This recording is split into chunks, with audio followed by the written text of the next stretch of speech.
ఇప్పుడు కాళేశ్వరం ప్రాజెక్ట్ తో మీకు మంచి అయిందా చెడు అయిందా? కాళేశ్వరం ప్రాజెక్టు లేకుంటే ఇలా వాటర్ లేవు కదా మేడం. కాళేశ్వరం ప్రాజెక్టు కట్టితేనే దాంతో మన లిఫ్ట్ తోటే మనకు వాటర్ ఇక్కడికి దాకా వచ్చింది.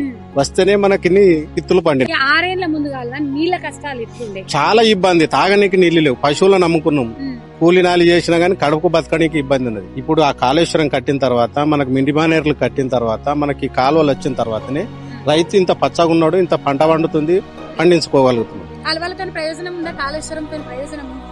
దాంతోనే ప్రయాణం ఉంది కదా, దాంతోనే అందరు ఇంతవరకు అందరు దాంతోనే బతుకుతారు. కానీ నీళ్ళు ఎత్తలేవు, ఒక్క ఎకరం మారతలేదు. అబద్ధం.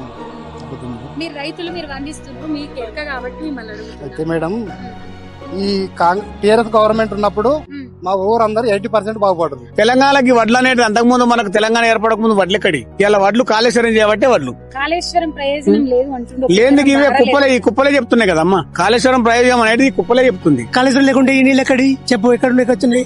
ఇప్పుడు మా హరీష్ రావును మా కేసీఆర్ సార్ ఉంటే మాకు ఇక్కడ నీళ్లు ఎక్కడంటే అక్కడ తెచ్చాయన, యాడంటే ఎక్కడంటే తీసుకొస్తాడు.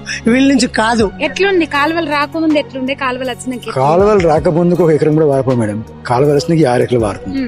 లేకుంటే ఈ పరిస్థితి ఈ మార్కెట్ లో ఇన్ని వడ్లు పోవు, మొత్తం ఎండిపోవు.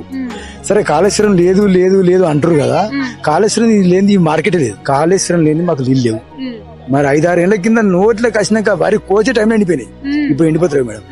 సస్యశ్యామల వండింది, అది కేసీఆర్ పుణ్యం. కేసీఆర్ లేని నీళ్ళు లేవు, కేసీఆర్ లేని రైతు లేడు. రైతు బంధు గాని, రైతు బీమా గాని, కళ్యాణ లక్ష్మి గాని, ప్రతిదీ మా కరెంట్ గాని కేసీఆర్ వచ్చినాక